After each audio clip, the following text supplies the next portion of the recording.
আজকে আমাদের যোগদান পর্ব চলছে, যেমন আমাদের গত 4 তারিখে ঘোষণার পর থেকে চলছে। আজকের সম্মেলন হচ্ছে বিজেপির কাছে এই মুহূর্তে 24টির মধ্যে 16টি গ্রাম পঞ্চায়েত আছে।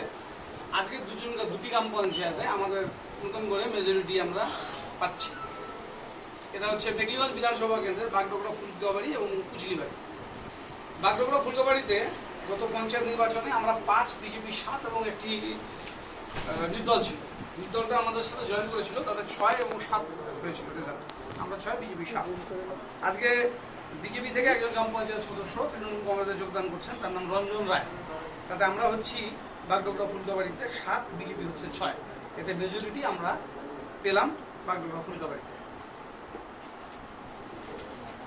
কুচলিবাড়ি অঞ্চলে এখানে গত পঞ্চায়েতে আমরা 9 ছিলাম, বিজেপি 11 ছিল, কংগ্রেস 1 ছিল। আজকে কংগ্রেসের একজন পঞ্চায়েত মেম্বার তিনি আমাদের সাথে জয়েন করলেন, হানুফা খাতুন, এবং বিজেপি থেকে রাজেশ রায়, তিনি তৃণমূল কংগ্রেসে যোগদান করছেন। এতে আমরা হলাম 11, বিজেপি 9। এতে কুচলিবাড়ি গ্রাম পঞ্চায়েতও আমাদের মেজরিটি আসে। এতে নতুন করে 2টি অঞ্চলে তৃণমূল কংগ্রেসের ভোট আমাদের দখলে এলো, কুচলিবাড়ি এবং বাগডোগরা ফুলকাবাড়ি।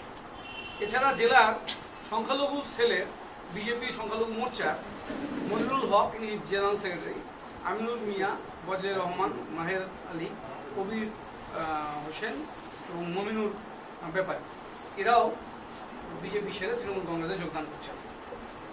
এর সাথে আগামীতে আরেকটা বড় রকমের জয়েনিং ফুলবাড়ি অঞ্চলের জন্য অপেক্ষা করছে, সেটাও আমরা আপনাদের কাছে যথাসময় জানাবো।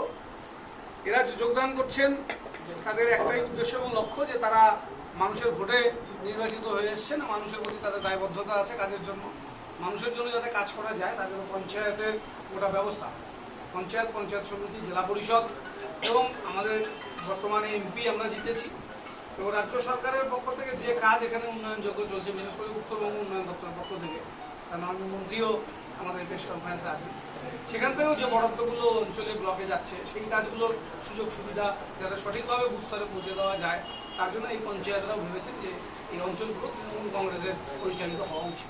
তার জন্য তাদেরকে যোগদান করাতে পেরে আমরা আনন্দিত এবং এই এলাকাগুলোতে আমরা সরাসরি কাজ করার সুযোগ পাচ্ছি। আগামীতে গ্রাম পঞ্চায়েতের প্রধান যিনি আছেন তাদেরকে আমরা পদত্যাগ করিয়ে নতুন গ্রাম পঞ্চায়েত প্রধান করব। বিজেপি ছেড়ে তৃণমূলে যোগ দিলাম এই কারণে যে বর্তমান বিজেপি পার্টির ন্যায় ন্যায্য বিচার নেই। এরা নিচু স্তরের মণ্ডল সদস্য প্লাস অঞ্চল কনভেনার তাদেরকে মূল্যায়ন দেয় না। এরা উচ্চ নেতৃত্ব যারা আছে তারাই হিটলারের মতন বর্তমান কাজ করে চলে, যার ফলে আমরা যে গ্রাম পঞ্চায়েত, এই গ্রাম পঞ্চায়েত হিসাবে আমরা কোনো মর্যাদা পাই না। সেই জন্য আজকে বিজেপি ছেড়ে তৃণমূলে যোগ। মর্যাদাটা কি ইদানিং পাচ্ছেন না নাকি আগের থেকেই? আগের থেকেই পাই নাই, কিন্তু তবুও ছিলাম কিছুদিন ধরে, কিন্তু আজকে তৃণমূলে যোগ। নির্বাচনের ফলাফলের পরে হঠাৎ করে মনে হলো কেন এরকম কথা হচ্ছে যে মর্যাদা পাচ্ছেন না বা ইয়ে পাচ্ছেন না? না, এত আগে মনে হয়নি কেন? আগে কিছুদিন আগে সেটা ছিল, কিন্তু এই নির্বাচন, পঞ্চায়েত নির্বাচনের পর থেকেই শাসন ব্যবস্থাটা আলাদা মতো হয়ে গেছে। বিজেপি কিরকম হয়েছে? মর্যাদা কেউ পায় না, নিচু স্তরের কর্মীরা মর্যাদা পায় না।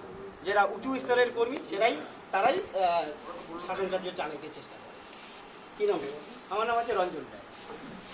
কোন অঞ্চলের? বাগডোগরা।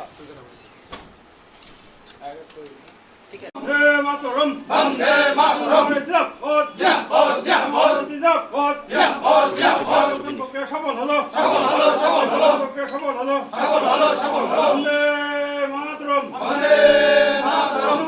কংগ্রেস জিন্দাবাদ, মমতা ব্যানার্জি জিন্দাবাদ, অভিষেক বন্দ্যোপাধ্যায় জিন্দাবাদ।